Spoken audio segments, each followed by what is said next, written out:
एकादशी के दिन जब आप जल शंकर को चढ़ाने तो रोज ही जाते हैं। जब एकादशी का दिन रहे और शंकर जी के मंदिर में आप जल समर्पित करें तो 3 बार मुख से स्वधा स्वधा स्वधा या स्वधा स्तोत्र का पाठ, जिसमें 12 श्लोक कि मात्र एकादशी का व्रत कर लेने पर, मात्र एकादशी का व्रत कर लेना, जो पूर्व में किया गया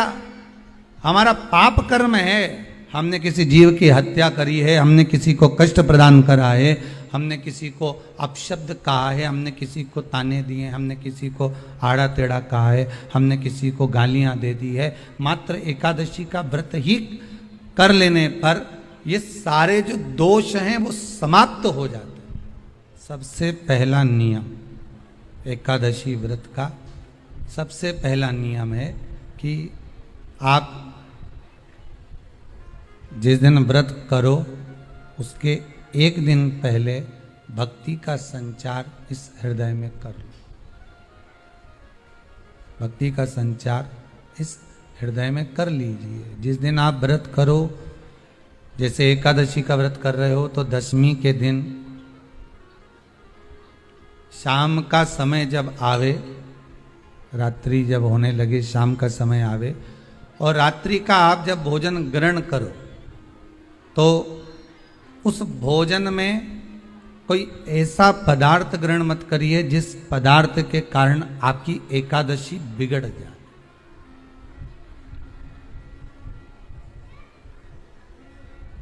कोई बेकार भोजन हमें ग्रहण नहीं करना, श्रेष्ठ भोजन ग्रहण करिए दशमी के। और एकादशी का दूसरा नियम बहुत ध्यान से सुनिएगा। जिस दिन आपकी एकादशी का व्रत हो उस दिन प्रयास करिएगा कि अपने हाथ से किसी भी वृक्ष की कोई पत्ती टूटे ना।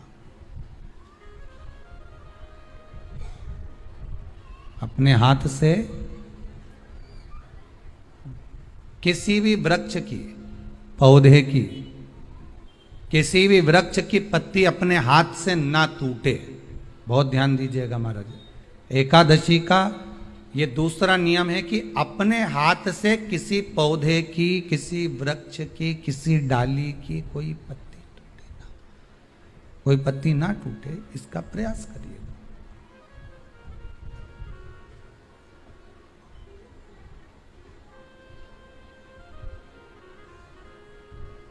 कितना सुंदर व्याख्यान कहा है, कितना सुंदर वर्णन है महाराज कि मात्र एकादशी का व्रत कर लेने पर, मात्र एकादशी का व्रत कर लेने पर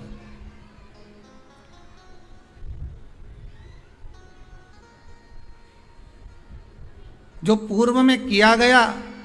हमारा पाप कर्म है, हमने किसी जीव की हत्या करी है, हमने किसी को कष्ट प्रदान करा है, हमने किसी को अपशब्द कहा है, हमने किसी को ताने दिए, हमने किसी को आड़ा टेढ़ा कहा है, हमने किसी को गालियां दे दी है, मात्र एकादशी का व्रत ही कर लेने पर ये सारे जो दोष हैं वो समाप्त हो जाते हैं।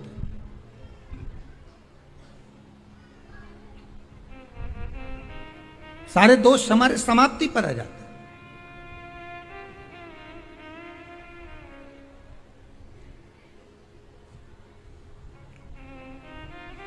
अब एक विचार करिएगा थोड़ा सा अपने मन में, अपने चित्त में, अपनी वृत्ति में एक बात उतारिएगा। एक अपने मन में एक बात को उतार कर रखिएगा कि आप अपने पाप को, अपने पाप कर्म को जिस दिन छिन्न करने वाले हो, समाप्त करने वाले हो, अपने पाप को आप जिस दिन समाप्ति पर लेकर जा रहे हो तो उसके एक दिन पहले आपको प्रसन्नता होना चाहिए कि नहीं होना चाहिए कि कल मेरा पाप कटने वाला है, कल मेरा पाप समाप्त होने वाला है, जो मैंने पाप कर्म करा है वो समाप्त होगा, जो मैंने पाप कर्म करा है वो कल समाप्त हो जाएगा। तो एक दिन पहले आपके चेहरे पर प्रसन्नता हो कि ना हो?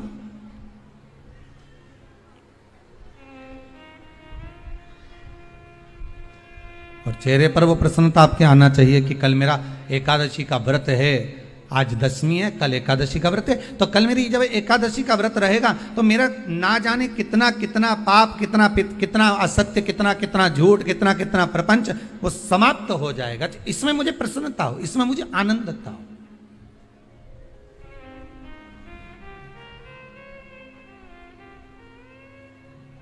तो क्या कहा गया कि प्रयास करिएगा कि एकादशी के दिन कोई वृक्ष की, कोई डाली की, कोई कोपल की कोई पत्ती ना तोड़ी जाए। क्यों? तो कहा अगर उस पत्ती को हम तोड़ देते हैं, वृक्ष की पत्ती को या क्यारे में लगी हुई कोई डाली की पत्ती को हम तोड़ देते हैं तो एकादशी का पुण्य फल प्राप्त नहीं होता, एकादशी का कोई फल हमारे खाते में नहीं जाता, पुण्य फल प्राप्त। अब फिर भले तुम चाहे तुमने मोरधन खाया हो, चाहे तुमने फिर चिप्स खाई हो, चाहे तुमने फिर व्रत का कितना ही सामान खा गए हो और तुमने सोचा कि आज मेरी एकादशी है, तो फिर उसका कोई फल प्राप्त नहीं है, उसका कोई सुख प्राप्त नहीं है आपको, फिर उसका कोई आनंद प्राप्त नहीं है आपको, फिर उसमें कोई आनंद की अनुभूति आपको नहीं मिल रही है। पद्म पुराण में लिखा है और विष्णु पुराण में, एकादशी के दिन द्वादशी भी पड़ जाए, एकादशी के दिन त्रयोदशी भी पड़ जाए, मतलब एकादशी, द्वादशी और त्रयोदशी तीनों तिथियां एक साथ पड़ जाए और उस दिन एकादशी का व्रत जो रख लेता है उसको हजारों एकादशी का पुण्य फल प्राप्त हो जाता है। फिर वो जिंदगी में एकादशी करे चाहे ना करे। और फिर ध्यान देना, कोई मर रहा है, कोई तड़प रहा है और आपने तो अपने जीवन में एक ही एकादशी करी और वो कौन सी त्रिविधि, और मान लो कोई मर रहा है तो आप उसमें से अपनी एकादशी में से आप 5 एकादशी दे सकते, भले आपने एक करी हो, क्योंकि आपने हजारों कर ली एक साथ।